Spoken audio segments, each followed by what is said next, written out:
Good evening, friends. This is our first quality enrichment session, right? And this program that you have enrolled for that is focused on sociology optional answer writing. In today's session, I will be focusing on the basics. On the basics, what things we need to remember. We need to keep in mind while writing answers in the sociology optional papers.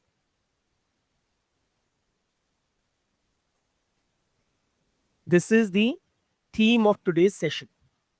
I expect the session to last for about 1 to 1.5 hours.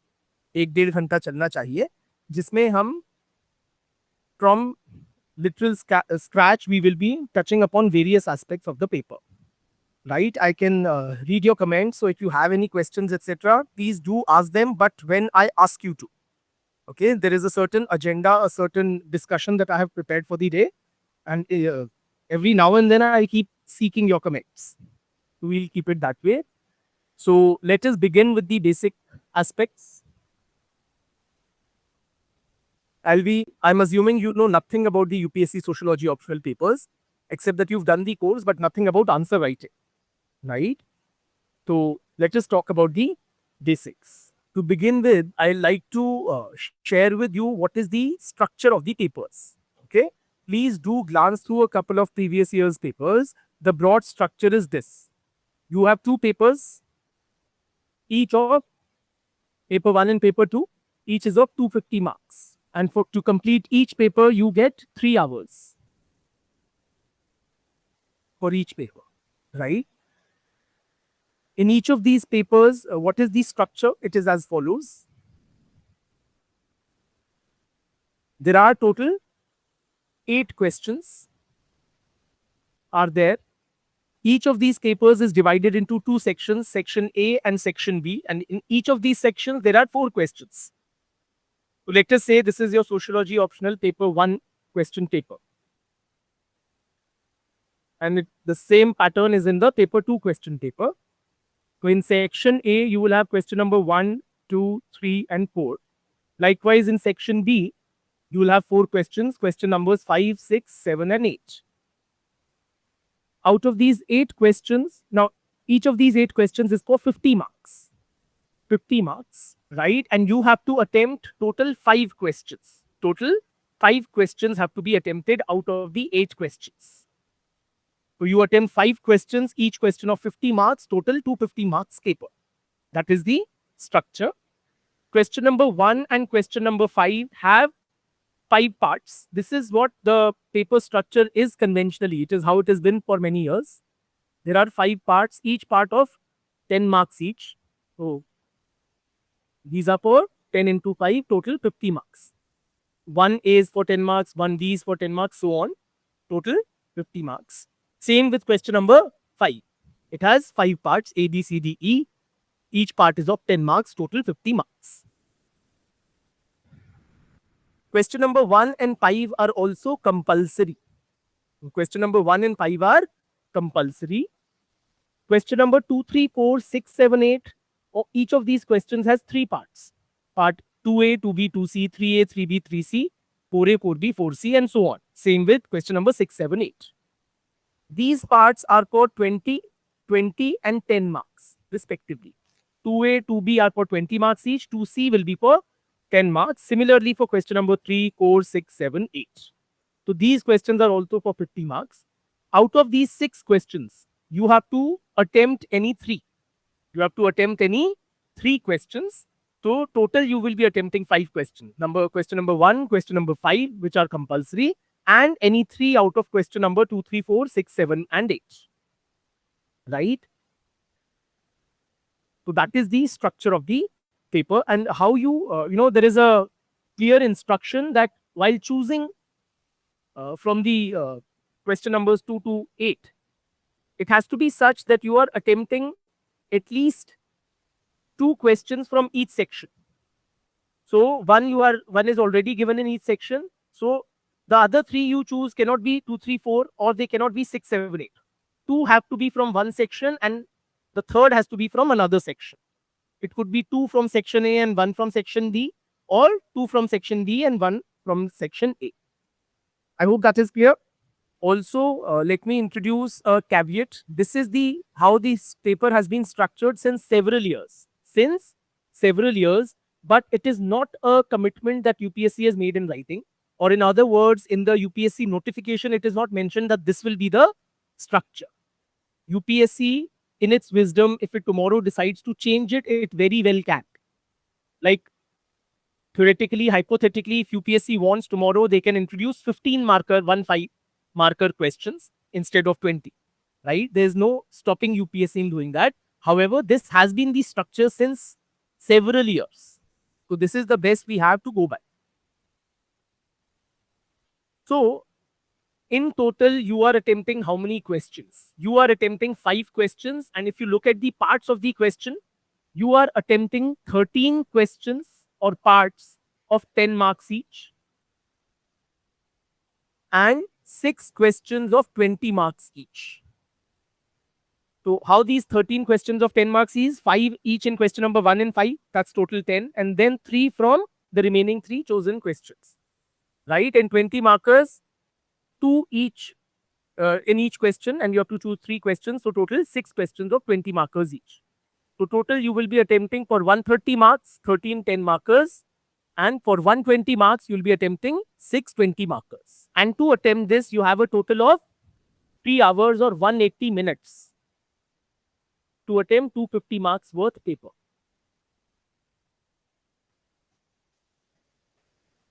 Now coming to basics of what you have to do in the examination hall, and to do it in the examination hall also during practice.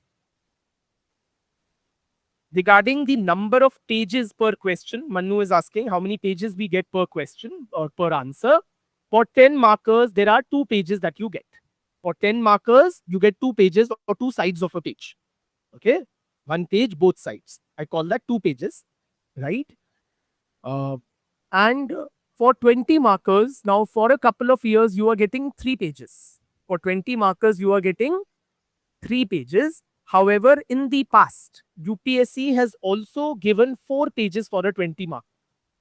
In the past, what UPSC has done for some 20 markers, it has got, like say one of the papers, paper 1 or paper 2, it is given 4 pages for a 20 marker, and in the other paper, in the same year, UPSC is given 3 pages for a 20 marker.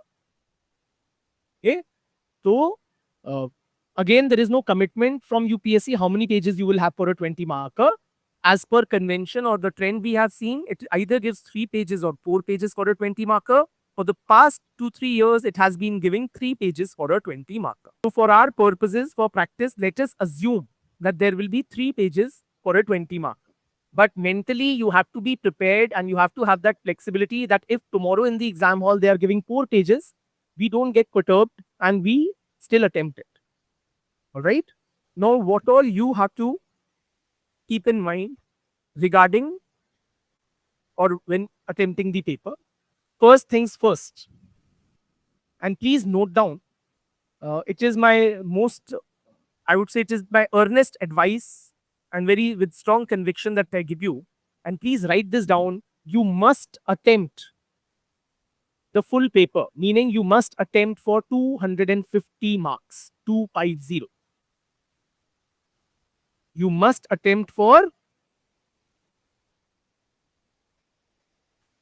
250 marks, no less.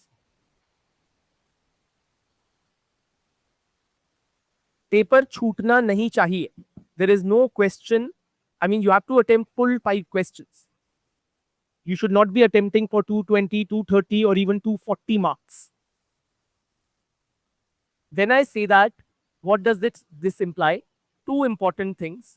One thing it will require is proper time management in the examination. Second will be knowledge.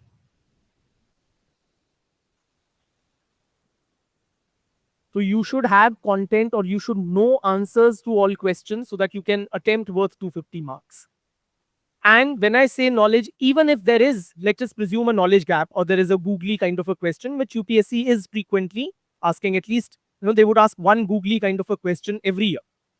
Okay, and nowadays it is also putting them in the compulsory questions, which are, oddballs, which are not directly mentioned in the syllabus, which have not been asked in the previous years. Okay, even for such questions, it is highly advisable that you attempt if they are compulsory. Don't leave it blank sheet. Okay, or how you attempt such questions, we'll discuss as we proceed, but you must, even with limited knowledge or no prior reading of a specific topic. For example, in one of the previous years, they asked David Morgan's views on the on family as a process or something of the sort. In another year, they asked about green chemistry. Now, these are not topics which are directly mentioned in syllabus or we typically prepare in sociology, but you must if they are compulsory. Okay? And otherwise, all portions of syllabus, every topic and subtopic mentioned, plus the last 10 years PYQs, we have to be very thorough with. So as to ensure a very thorough coverage of the syllabus, so that we can attempt maximum with prior knowledge and preparation. Coming to the time management part. So at the stage of preparation, we do our best to ensure there are no knowledge gaps. If knowledge gaps remain or if there is a googly question, we still try to attempt it in the examination hall. Coming to the time management bit. So how much time do you devote to a question in sociology paper? Roughly, you see, if you divide 250 marks with 180 minutes, okay, it means for 10 marks, you get 7.2 minutes. 7.2 minutes for a 10 marker. But practically, what we can aim for or do is that roughly for a 10 marker, we should take about 8 minutes. And for 20 marker, see, writing a 20 marker question or 3 pages does not take twice the time it takes to write a 10 marker, because your brain and your writing has been set in motion, collecting relevant content, and you are not writing exactly twice the number of words as well. So for a 20 marker, we take about 12 minutes. We take about 12 minutes for a 20 marker. So let us say 8 minutes into how many questions you are doing for 10 marks? 13 questions. 8 13s are 80 and 24, 104 minutes. Correct me if I'm wrong with the mathematics. And 12 minutes, 20 markers, you are doing how many questions? 6 questions. So 12 6 are 72 minutes.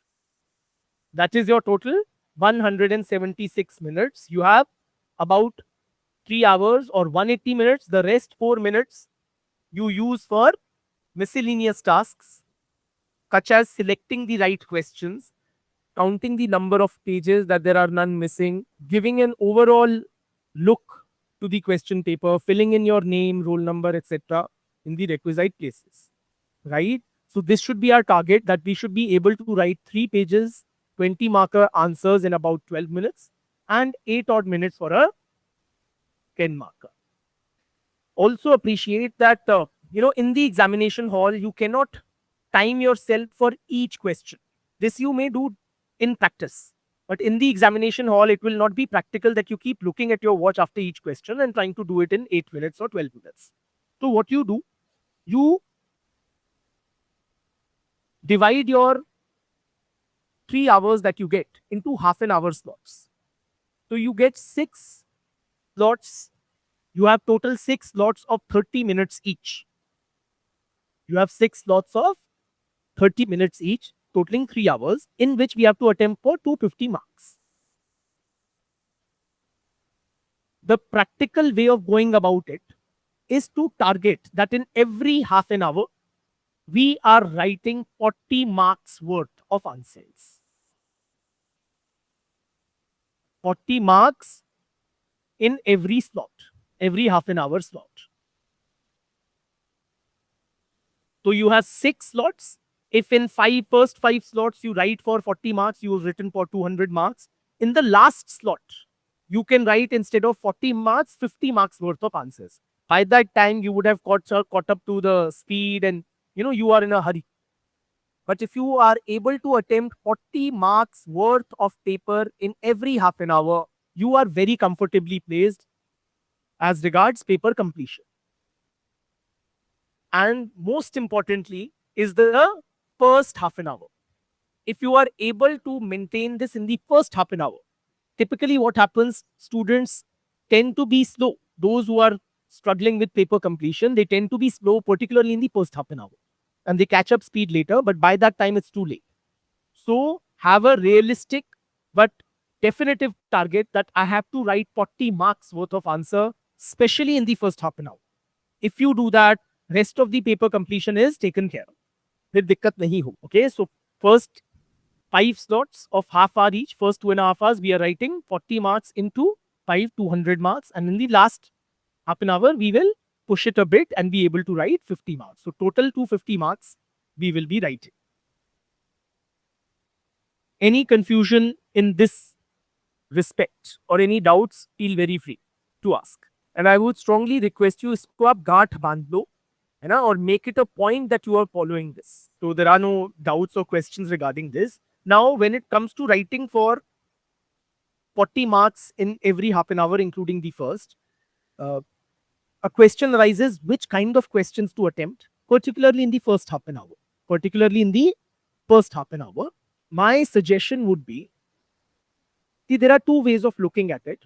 One way is that one can attempt one of the compulsory questions, 4 parts of a compulsory question. Okay, either a question number 1 or question number 5, because they are given, they have to be attempted anyways. So you simply begin with answering question either 1 or 5 and attempt 4 of its parts. That is one way. Okay, because उसमें कोई दिमाग नहीं लगाना पड़ रहा. You don't have to decide on which question to attempt. They have to be attempted anyways. Another way of thinking is, and the one which I could personally subscribe to, what I would recommend, my sense is it is much easier to attempt 220 markers in the first half an hour or in 30 minutes than 410 markers. So, if you are able to calmly make that selection regarding which questions have to be attempted, which 5 out of 8 or which 3 out of the 6 where you have a choice, then your task in general will be easier if you are attempting 220 markers rather than 410 markers. Especially I'm talking about the first half an hour. Okay? Because 12 marker will take you 12, say you are a little slow, 13 minutes in two, what you call 20 markers will take you about 24, 26 minutes. 3-4 minutes for, selection or whatever. And the rest of the thing. Which of the things you guys, if you have any experience with answer writing, even if in GS, do you subscribe to? My personal choice is the second option, attempting to 20 markers rather than 410 markers. It only helps if we enter the exam hall with that kind of clarity, rather than thinking अब क्या करूं, है ना. अगर हमें जितना पहले से decided होगा, पता होगा, it will help us in reaching, in being closer to our goal. ठीक है? So that is one thing. तो एक हमारा important agenda होगा while in the exam hall to complete the paper. चलिए, now let's move on to, and trust me, if you are completing the paper, okay, and the answer quality is not subpar, then you are already, that in itself goes significantly in improving your chances of selection. Total 1750 marks का जो आप लिख रहे हैं ना, all 4 GS papers, 2 optional and essay papers, सब मिला के आपका max 10, max 20 marks का छूटना चाहिए. ओके, नॉट कि 10-20 मार्क्स का ईच पेपर में छूट रहा है. अगर 10-20 मार्क्स का ईच पेपर में छूट रहा है, you very frankly, given the nature of competition, you have to consider yourself out. तो ट्राई करें. और सोशियोलॉजी ऐसा पेपर है जिसमें नहीं छूटना चाहिए. जीएस में ज्यादा चांसेस है कि चीजें ना आती हों या कम आती. तो ट्राई कीजिए कि सोशियोलॉजी में you are attempting each of the papers for full 250 marks. तो एक चीज हमने जो बात करी, इंपॉर्टेंट स्पीड और time management to ensure paper completion. Now let us move ahead. Another thing I want to bring to your attention is regarding the selection of questions.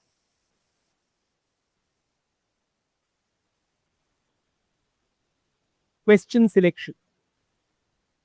It has to be done very wisely. I'm not saying taking too much time, but it has to be done wisely. What kind of questions should one be selecting? दो तो compulsory है, उसमें कोई दिमाग नहीं लगाना, but जो 6 में से 3 चुनने हैं 2, 3, 4, 6, 7, 8 में, उसमें we have to be very, we don't want to select the wrong kind of questions. What are the wrong kind of questions? Please appreciate. Which is very predictable, which is very, easy to attempt. You have the content very readily prepared for it. It has been asked in the previous years. But the problem with this kind of a question is that, it's not only you, but the other candidates also whom you are competing with, who would have also prepared this question as thoroughly. If it's easy for you, it's also easy for them. On the other hand, there is a question where you have some idea about the topic. You know a little bit, but you have not very specifically prepared that kind of question or that topic in great detail. Right? But you think if you attempt that, you will be able to bring some novelty in your answer sheet. कुछ नयापन आपके answers में आ पाएगा, क्योंकि in your assessment, other candidates are less likely या unlikely to attempt that more difficult question. So which of the two types of questions will you opt for? जो tried and tested है परंतु सब attempt कर रहे हैं, तो difficult to stand out while writing an answer in that, या फिर जो अलग है, नयापन है, परंतु आपका भी बहुत अच्छे से prepared नहीं है, like other candidates. Which of the two types of questions will you select? Yes, friends? आसान वाला जो सब करेंगे या कठिन वाला जो कम बच्चे करेंगे पर आपका भी बहुत अच्छा नहीं है?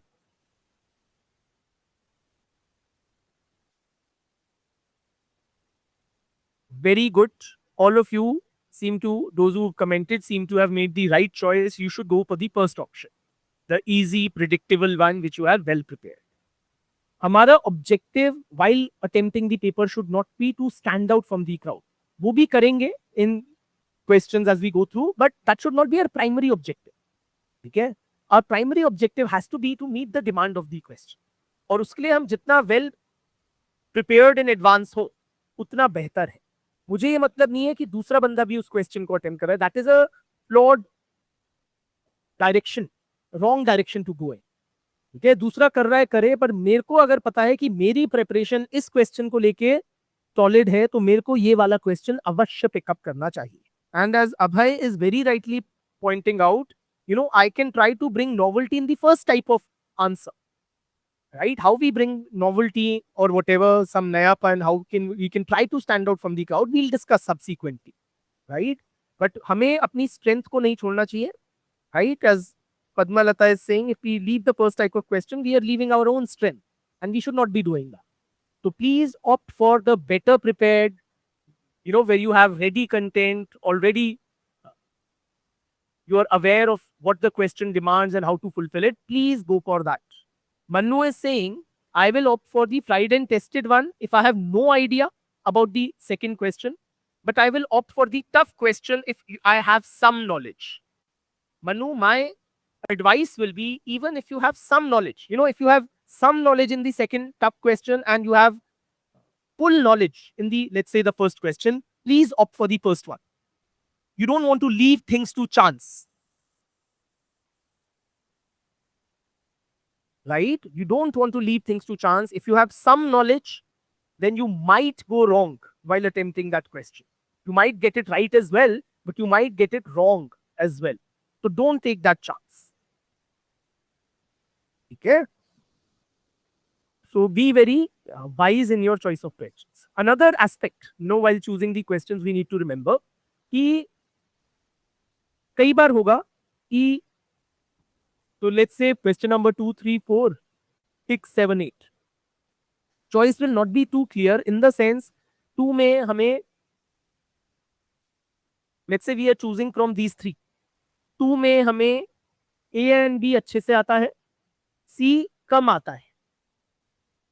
3 में हमें A अच्छे से आता है, बी कम आता है और सी अच्छे से आता है। 4 में हमें ए कम आता है, बी और सी अच्छे से आता है। कौन सा सिलेक्ट करेंगे? इन तीनों में से एक तो सिलेक्ट करना ही है सिचुएशन। क्वेश्चन नंबर 2, 3 या 4, I will not tell you कौन सा करेंगे, आई विल टेल यू कौन सा डेफिनेटली नहीं करेंगे। थर्ड वाला आप डेफिनेटली नहीं करेंगे,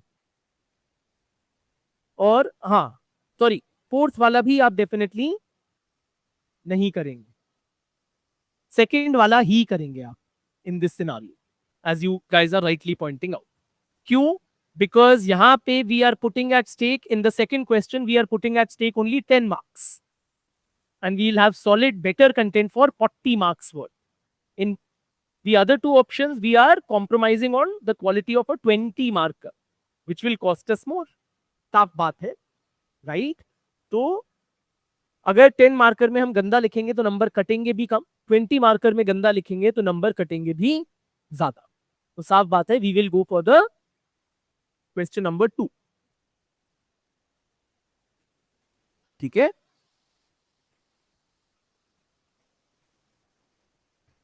तो please make the selection of questions very wisely. You have to do it quickly, but don't do it in a rush. हड़बड़ी में ना करें, है ना, शांत मन से करें। It is very important to remain calm in the examination hall. तो बड़े शांत मन से इस सिलेक्शन को करें। व्हेन आई से शांत मन, doesn't take too much time, right? It can be done in 2-3 minutes। 6 question ही तो पढ़ने, फिर 18 आपको पार्ट्स पढ़ने, and you can gauge your level of preparedness. Next aspect I want to bring to your attention, you know what makes an answer mark stretching? First and foremost thing while writing answers that we have to keep in mind is that the answer must be what? You tell me, any guesses? If you have to capture in one word, what will be a good or a mark stretching answer? The answer must be what? Okay, I'll give you options. Okay, let's play a MCQ. Which of these is the right option? The answer must be brief. The answer must be elaborate. The answer must be relevant. The answer must be contemporary or have a contemporary dimension. Or the answer must be in flowery language or good English. Sociology के paper में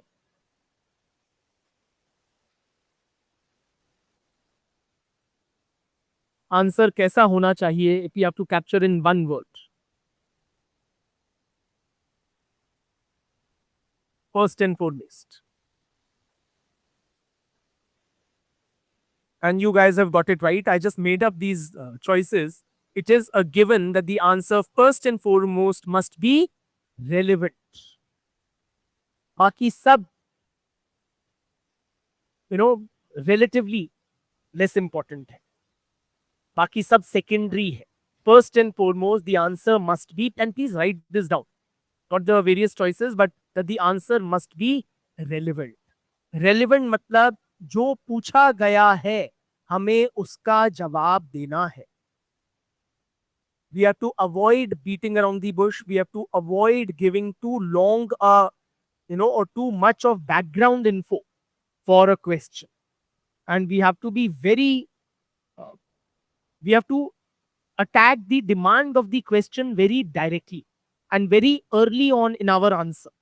ये नहीं है कि मान लीजिए 3 page का answer लिख रहे हैं या 2 पेज का लिख रहे हैं, पहले पेज पे हम बैकग्राउंड इंफॉर्मेशन दे रहे हैं, एंड सेकंड पेज पे we come to the core demand of the question.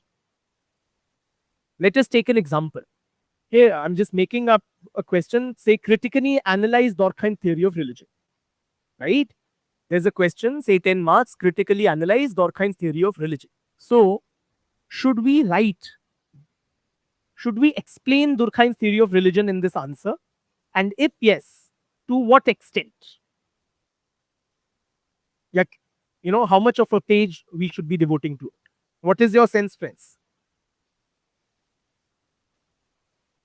My question is, or the UPSC question is, critically analyze the relevance of, what did I say? Critically analyze relevance or critically analyze Durkheim's theory of religion?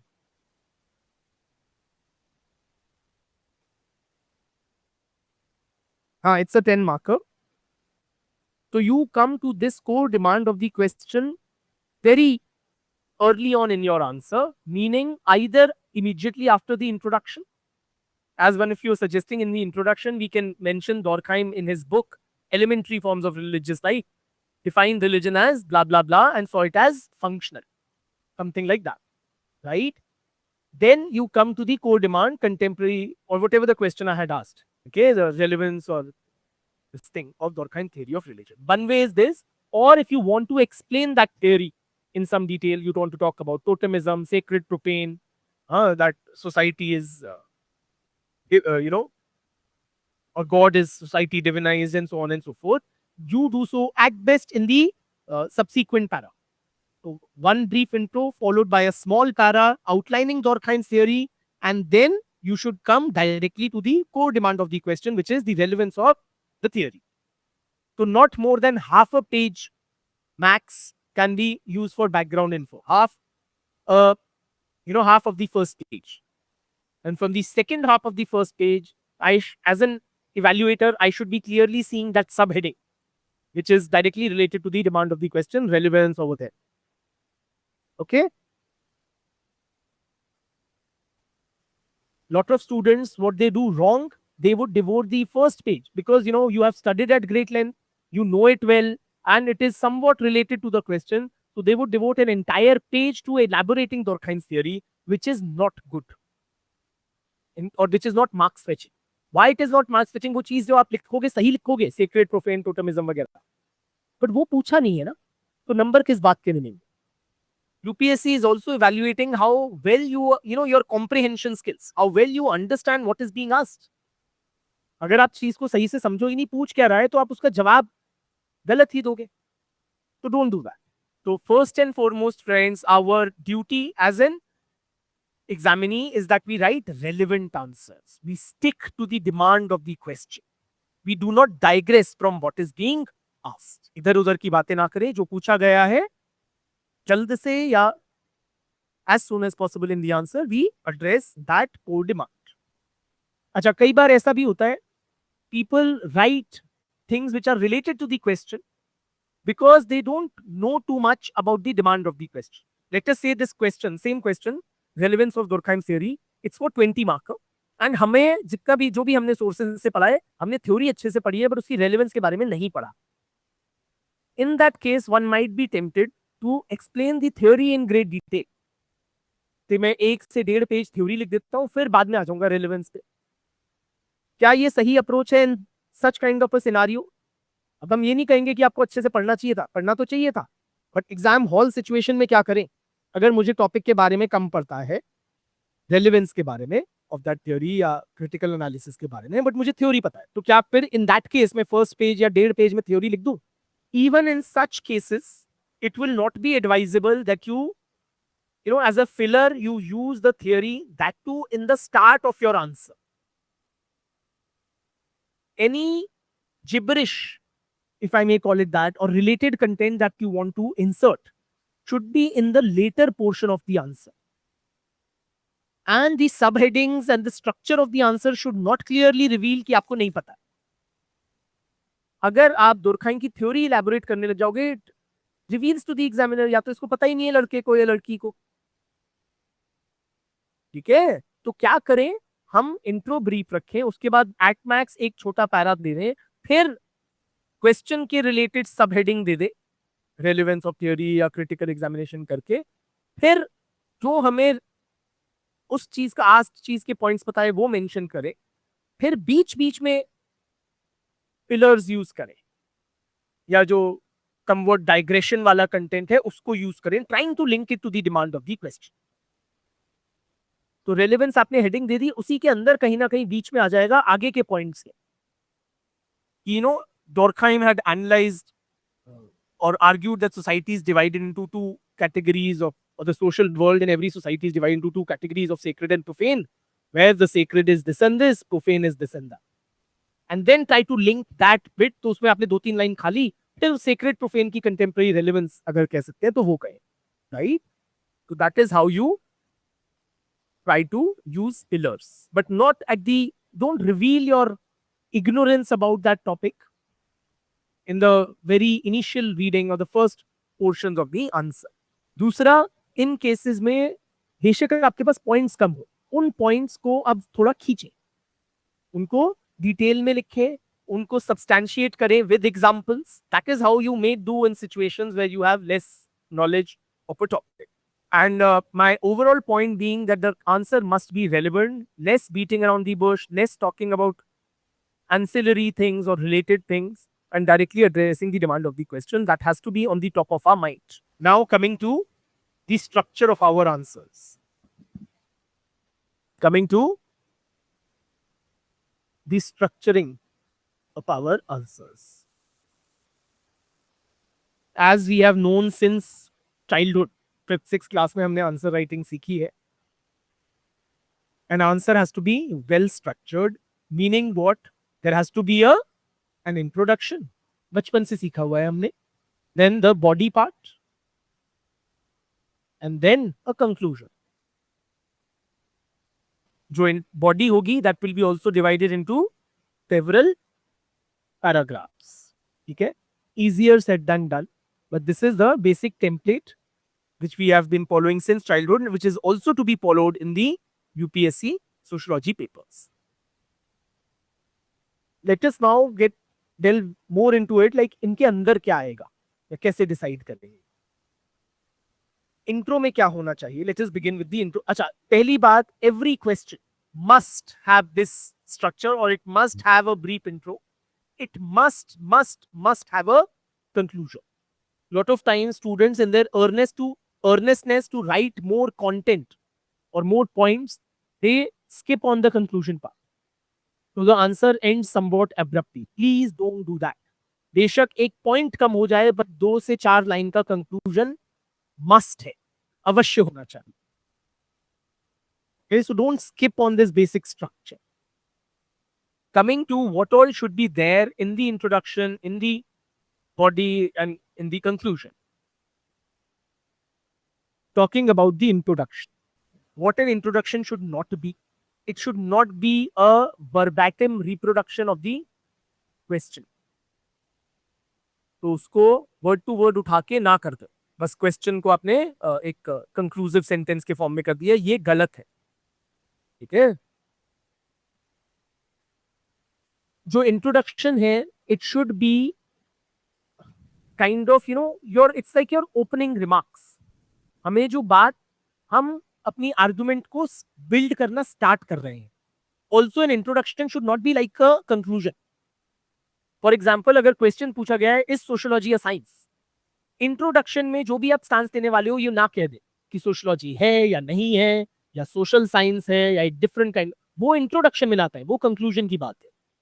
Introduction में आप कहें कि for example in a question like this, is sociology a science, then you say कि science क्या होती है, and then the discipline of sociology has been viewed from or considered a scientific discipline by the founding fathers, but otherwise later on, something of that sort.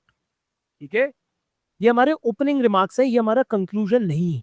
One easy way to introduce और open any answer introduction में डालने के लिए is using the definition of the key term in the question. एक तरीका है introduction देने का जो 70 से 80% क्वेश्चंस में ठीक बैठ जाता है. Simply to define the key term. It is advisable to use a scholarly definition if you have one. If the question is about a specific scholar's views, then to use his definition on that topic. Yeah, if a concept is associated with a particular scholar, then that scholar's definition.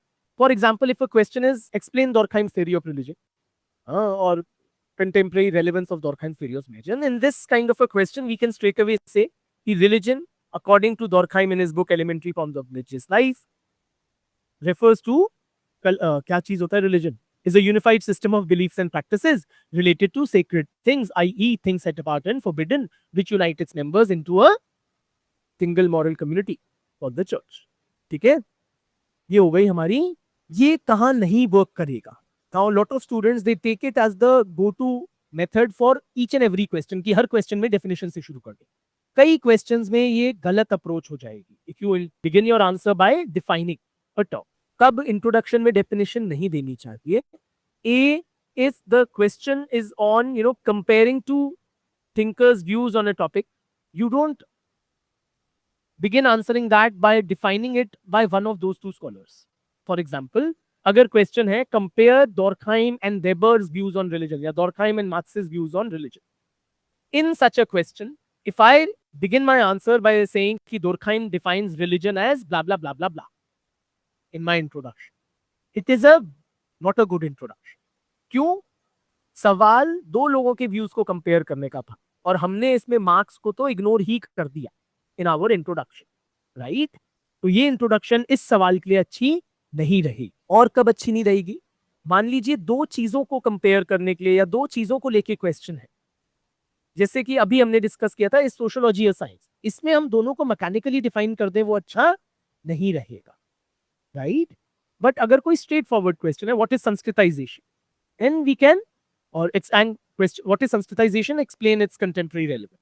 We can very safely begin with the definition of Sanskritization and mention Srinivas. M.N. Srinivas, or according to M.N. Srinivas, Sanskritization is blah blah blah, a social process whereby a lower caste or tribe imitates or takes up the rituals, custom, language, etc. of a higher caste, typically Brijbanda caste, in order to improve its rank in the ritual hierarchy. है ना? तो depend करेगा सवाल क्या पूछा गया.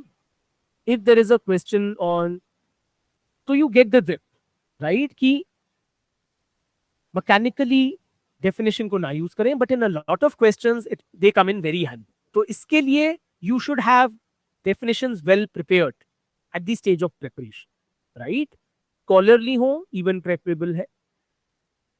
अच्छा, एक तरीके से और बताता हूं. मान लीजिए क्वेश्चन आया, compare Durkheim and Marx's views on religion. Another thing we can do, we can define religion, but not attributing that definition or making that definition either functional or Marxist. एक generic neutral definition of religion हम दे सकते हैं. So we can say religion typically refers to a system of beliefs and practices related to the supernatural. It is an important social institution which has been analyzed in markedly different ways by Marx and Durkheim. Okay, yeah, both Marx and Durkheim have given a detailed analysis of religion, but from in very divergent ways. तो उसमें religion की हमने एक neutral generic definition दी. तो definition जो introduction होती है, that should be addressing much of the question, not the whole of it perhaps, but much of it. Incomplete, अधूरी या partial नहीं लगनी चाहिए जो introduction होती है. ये हमारे opening remarks है ना, जिससे हम जिस चीज को हम डील कर रहे हैं उसको लेके.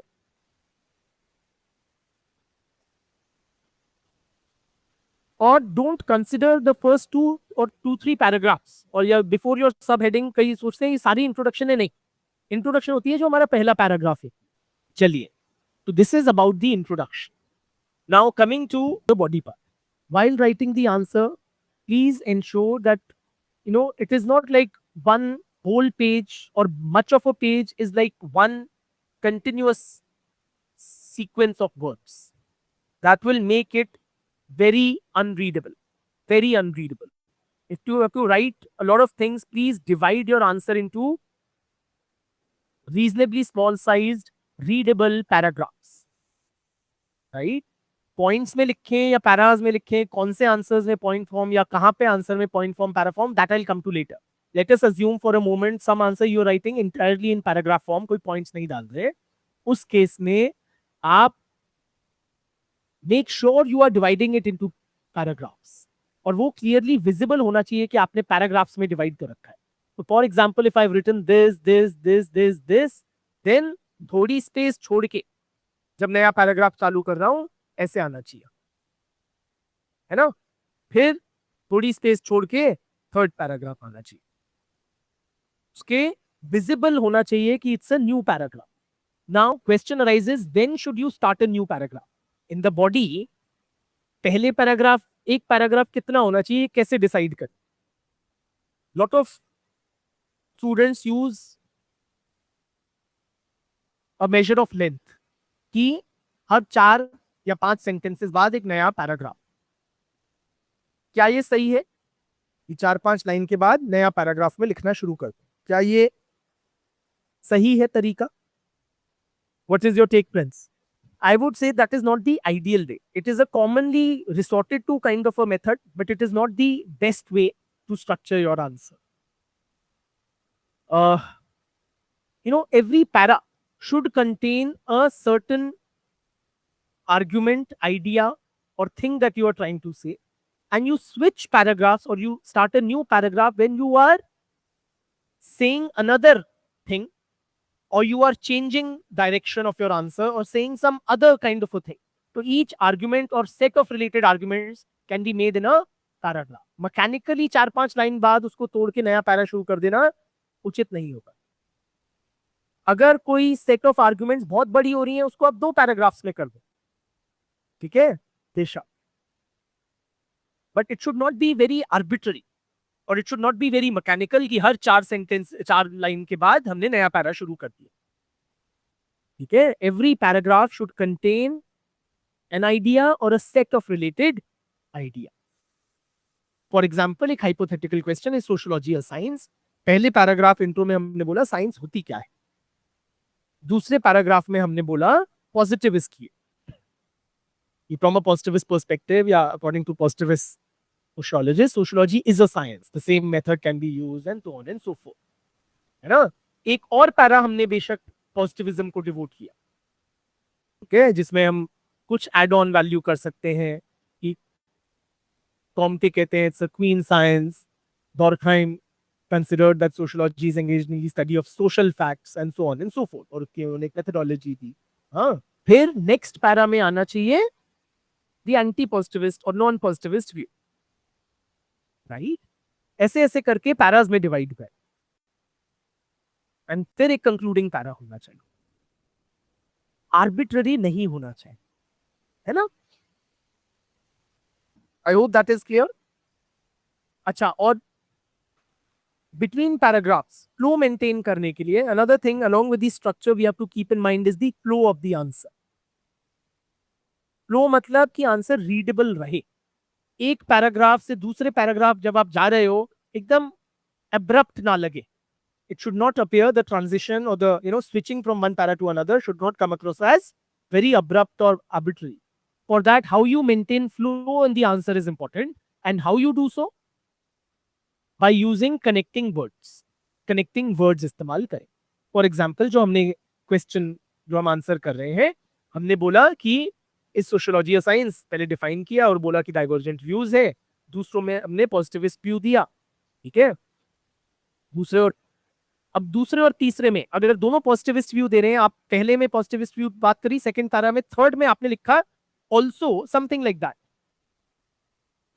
विच मीन्स व्हाट, कि I am talking about the same thing and adding additional points to the same line of argument. या फिर समथिंग लाइक, फॉर इंस्टेंस, जैसे ऊपर आपने बोला पॉजिटिविस्ट आर्ग्यूमेंट क्या है, नीचे for instance Comte in his book a course in positivist philosophy, in positive philosophy suggest that blah blah blah. फिर जब हम आर्गुमेंट चेंज कर रहे हैं, now we are writing in the next para anti positivist, then we say however now when the reader reads this word, he knows now the direction of the answer is changing. Okay, so we are making counter arguments to what we have made earlier. That is what makes your answer far more readable. Okay, so I hope this is clear. Chaliye, then moving on to the conclusion part. Regarding conclusion, गांठ बांध लीजिए, jot down कर लीजिए if you please, but please ensure that in every question you are giving a conclusion. Now coming to the conclusion bit, पहली बात तो हर question में conclusion होना चाहिए, अवश्य होना चाहिए.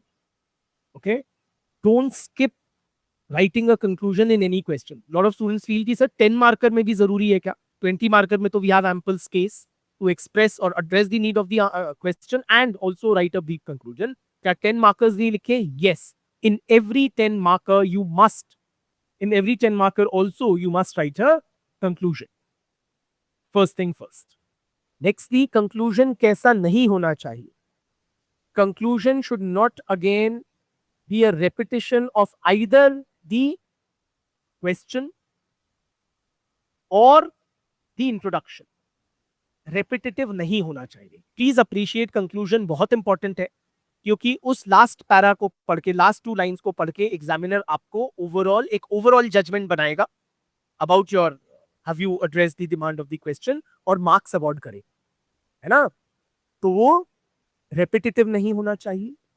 वो मतलब ये नहीं है कि सिंपली इंट्रोडक्शन को या हेंस करके लिख दिया है या इन कंक्लूजन करके लिख दिया और उसी को रिपीट कर दिया जो क्वेश्चन की लैंग्वेज है. वो ब्रीफ होना चाहिए. Be clearly distinguishable from the body of the answer which is preceding it. जो उसके ऊपर लिखा हुआ है पता लगना चाहिए कि उससे अलग है. अव्वल तो होना चाहिए अवश्य, छोटा होना चाहिए और अलग होना चाहिए, रेपिटेटिव नहीं होना चाहिए. राइट? तो कंक्लूजन में लिखें क्या? एन इंपॉर्टेंट थिंग इज कि कंक्लूजन में लिखें क्या, या कंक्लूजन में क्या क्या टाइप की चीजें हम लिख सकते हैं. Conclusion can be of different types. 3-4 templates I will share with you. एक चीज, वन वे अ क्वेश्चन और an answer sorry can be concluded is say by taking a middle path. Taking a middle path.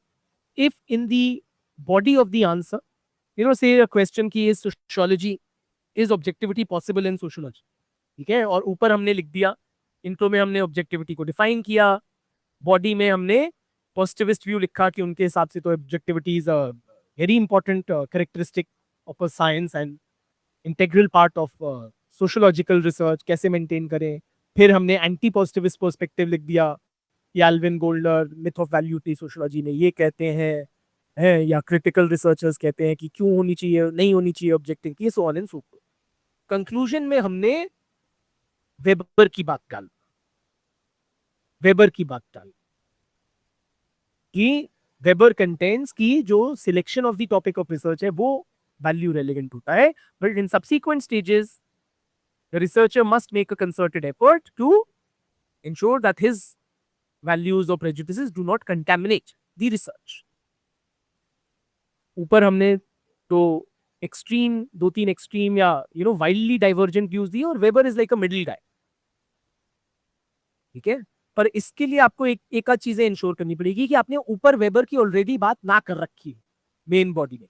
अगर आपने weber की कर दी तो conclusion के लिए ये चीज को आप अगेन इस्तेमाल नहीं कर सकते, या वो रेपिटेटिव हो जाए. ठीक है, तो एक अप्रोच हो सकती है कि मिडिल पाथ सा ले लें. या क्वेश्चन है कि does sociology use the scientific method, उसमें भी आपने ऊपर पॉजिटिविस्ट एंटी पॉजिटिविस्ट बोले, कंक्लूजन में बोला कि contemporary sociology is characterized by a multiplicity of methods. The scientific method is being used alongside other methods in the pursuit of truth or to investigate social life.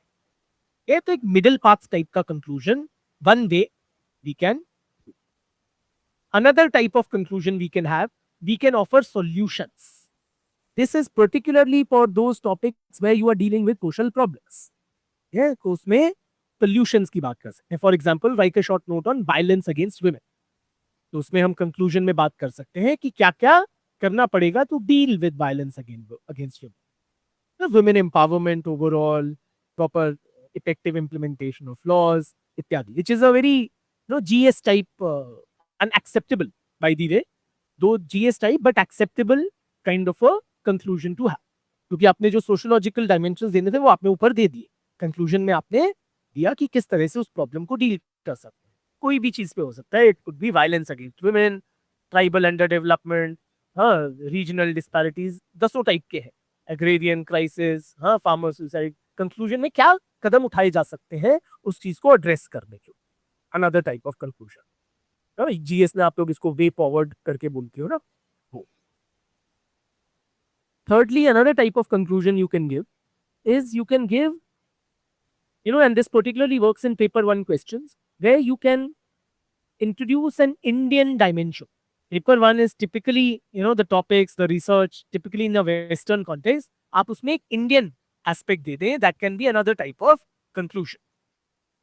For example आप reference group theory के ऊपर लिख रहे हैं, कुछ question आए, conclusion में आप बात कर दें in the Indian context Sanskritization involves blah blah blah, तो वो एक तरह का नयापन आंसर में आ गया, right?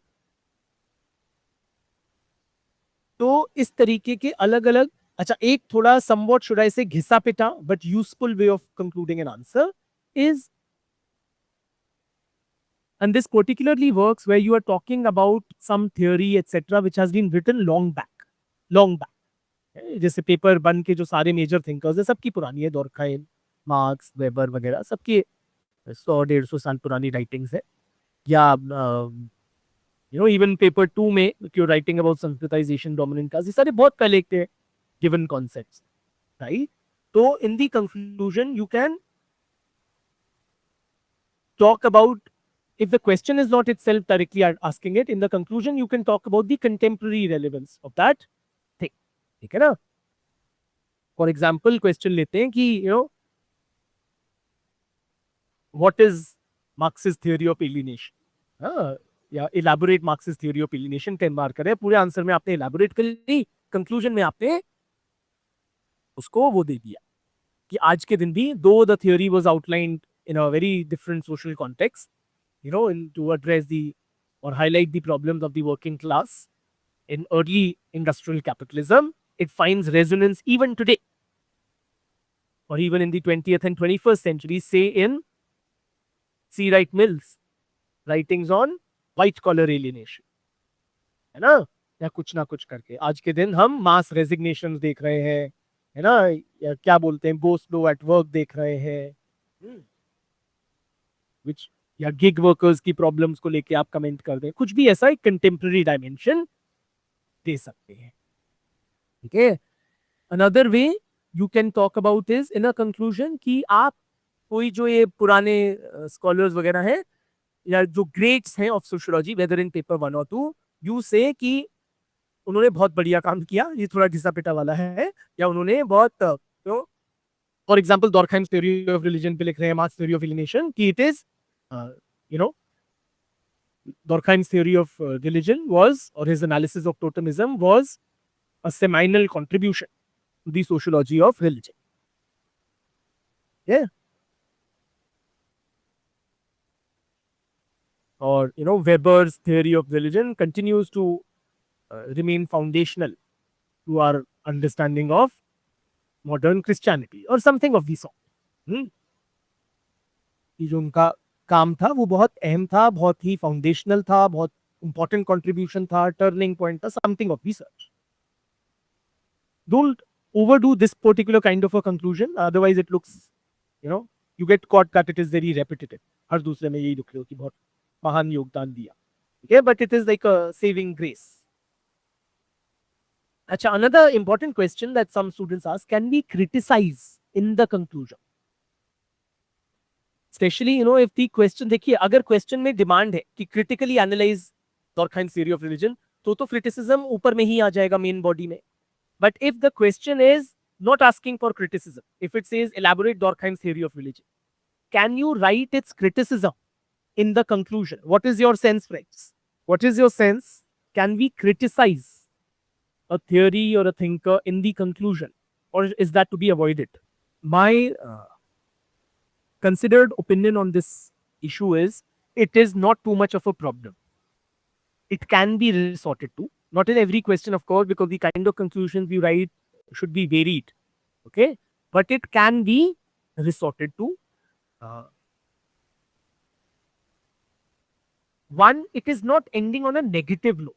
If you are criticizing a theory or a thinker, does not mean you are ending, as Manu was putting it, does not mean it has a negative tone.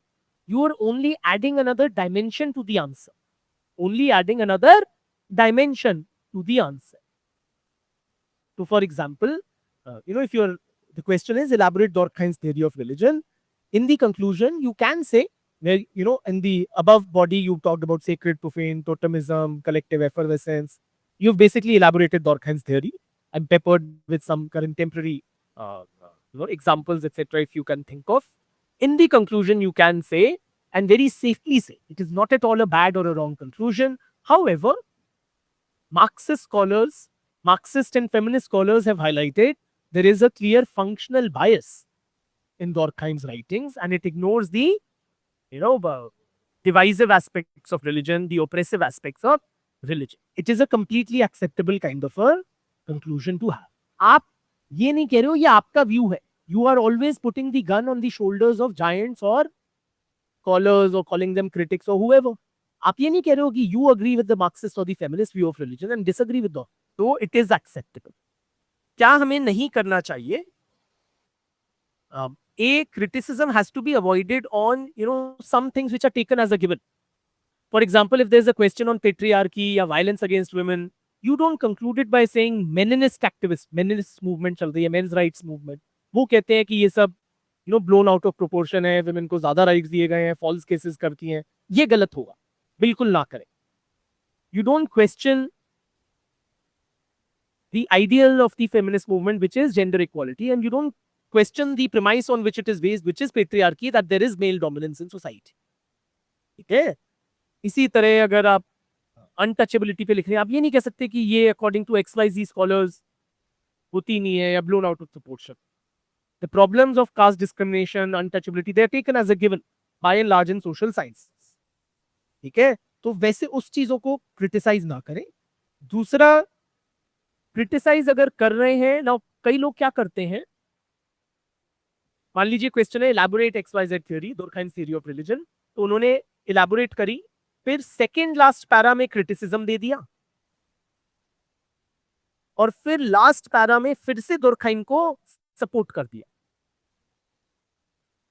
Marxist and feminist criticise for ignoring divisiveness and exploitation in the aim of religion. फिर conclusion में कहा, however it is a landmark contribution to theory of sociology of religion और it maintains relevance today. क्या ये करना सही है? I repeat, question है elaborate Durkheim's theory of religion. आपने पूरी एक्सप्लेन करी, टोटमिज्म वगैरह सब कुछ, फिर सेकंड लास्ट पैरा में क्रिटिसाइज कर दिया, और फिर कंक्लूजन में because as Mannu was suggesting कि he should not end on a negative note, फिर कंक्लूजन में आपने दुर्खाइम को सपोर्ट कर दिया, जस्टिफाई कर दिया. यस, ये करना सही या अच्छा नहीं है. I would suggest avoid this. क्यों? क्या हो रहा है when you are doing this? तो आंसर का फ्लो बिगड़ रहा है. The answer becomes less readable and you seem to be jumping ship again and again. कि आप पहले उसको, जब आप उसकी थ्योरी इलैबोरेट कर रहे हो, तो ऑब्वियसली डॉर्खाइमियन पर्सपेक्टिव से लिख रहे हैं, right? So you are justifying in that theory, जब एग्जांपल से भी सब्सटैंशिएट कर रहे हैं, जो justifying it, which is fine. फिर आपने क्रिटिसाइज किया, बट फिर आपने जस्टिफाई किया, तो एग्जामिनर को लगता है कि ये बंदा कहना क्या चाहता है, इट्स नॉट टू क्लियर. तो जो भी आपको उसके फेवर में बात करनी है, उसको एक फ्लो में करें, और फिर जब हाउएवर लिखें या चेंज टैग करें, क्रिटिसिज्म करें, तो उससे अंत कर दो. That will be better. Okay, तो ये जंपिंग ना करते नहीं. तो that is about the kind of conclusions we can have. चलिए, I am moving ahead then. I don't have any questions. Can we give some quote like the PM and or the president?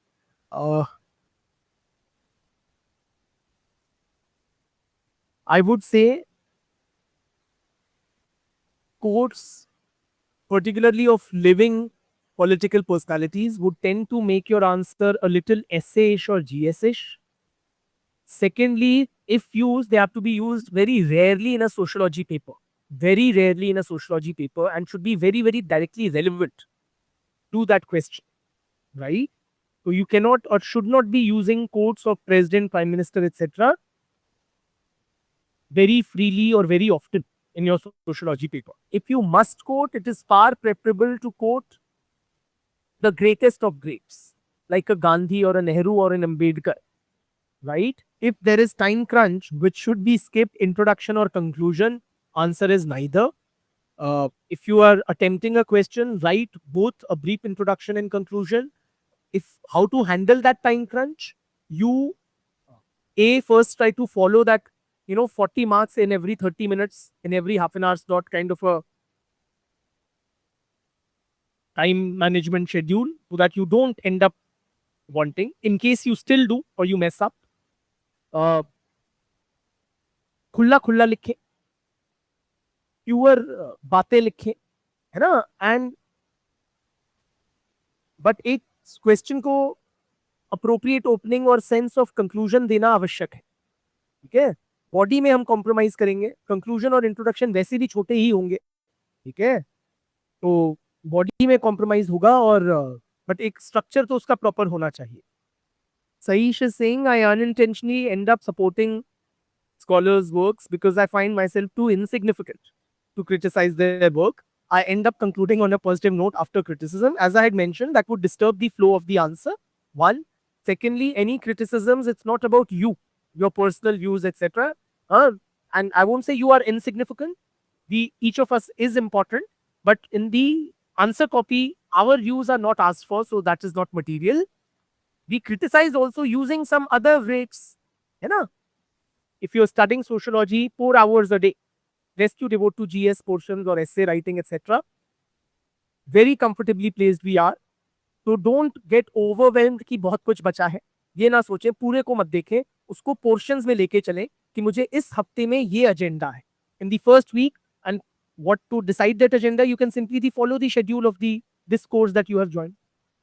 है ना, तो over a period of से 8 weeks आप हर paper का 1/4 portion रफली कर रहे होंगे इन अ वीक, है ना. So it is very very doable. बस उसमें जुट जाइए अब बुल बेटा.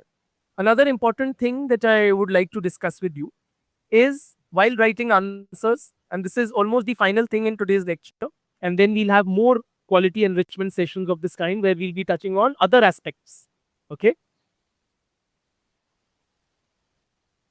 In an answer, while writing an answer, make sure you are giving due weightage.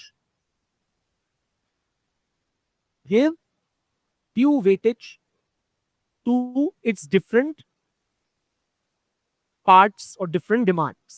Please write a sentence. If a question has 2 parts,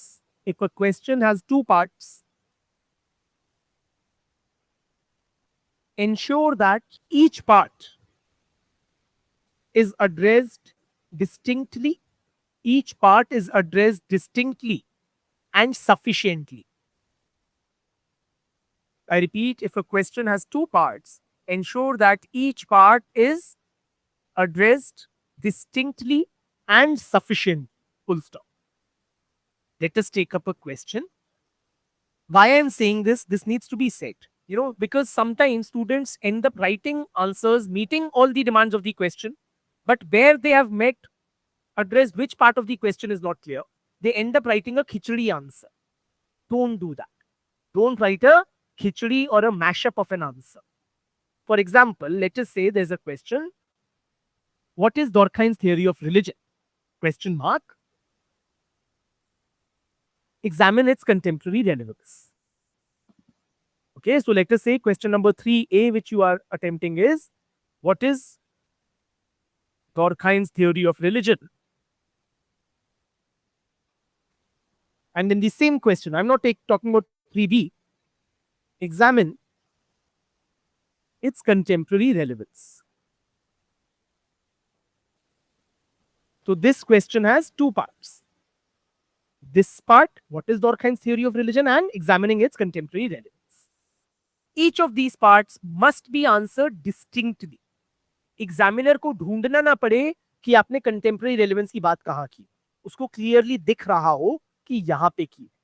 So दोनों को mix करके ना लिखें.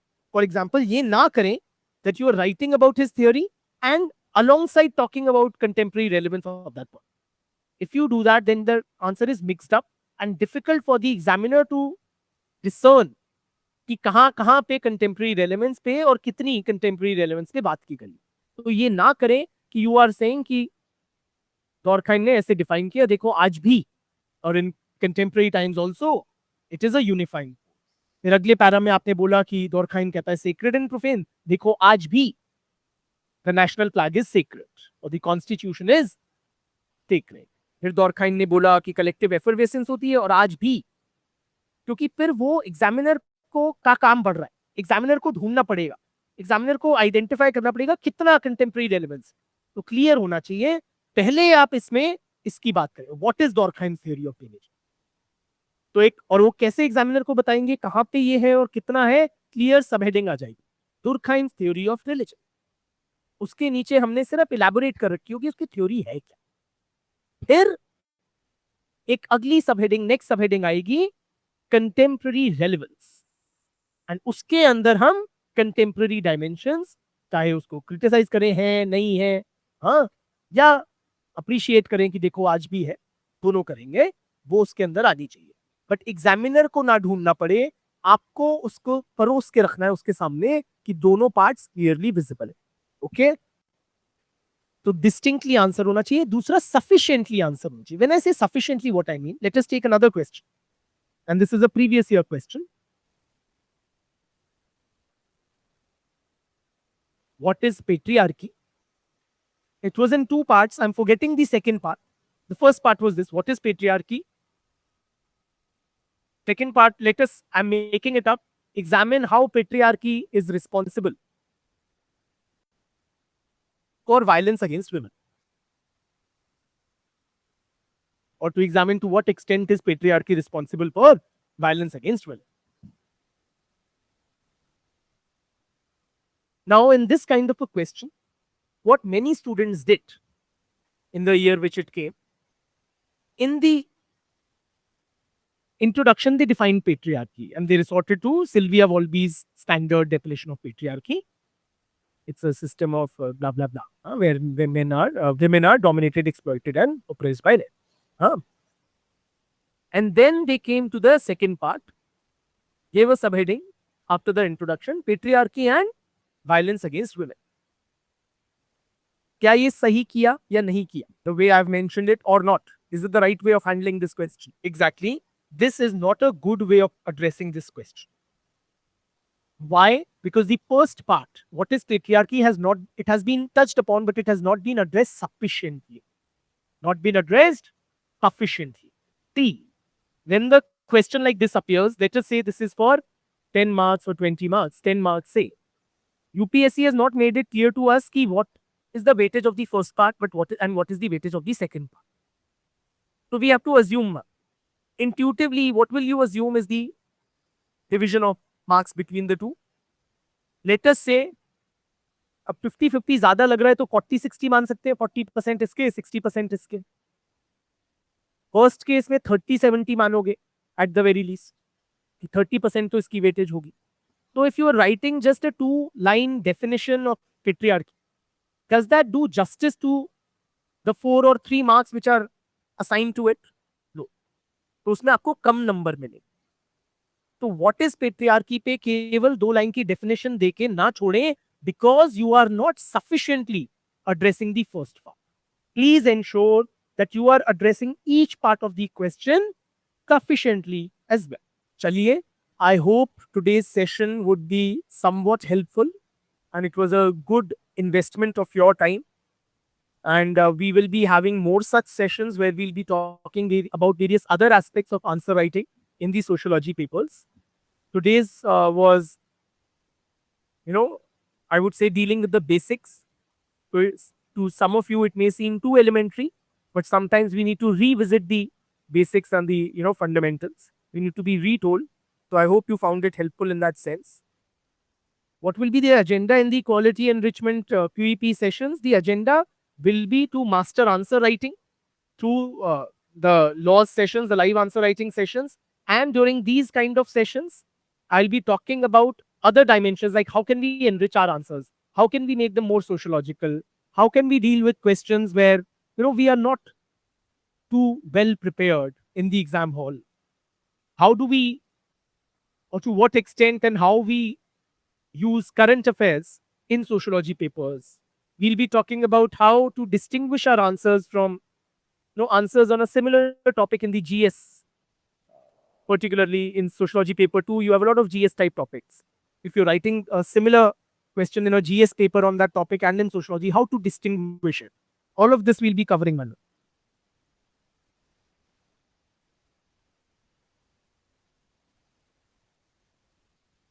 And with examples, we'll be talking about the various topics.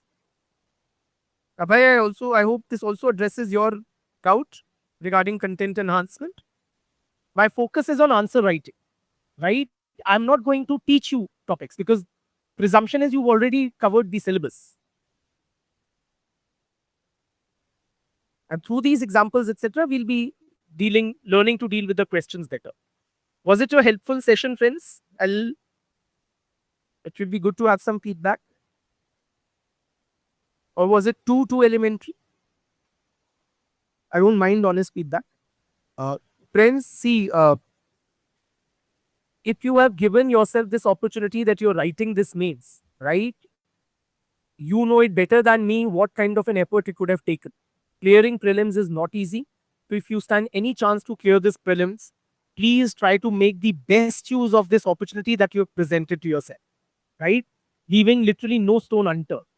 मेहनत कीजिए और इस चक्रव्यूह that UPSC is इससे निकलने की कोशिश कीजिए at the earliest. चलिए, thank you guys.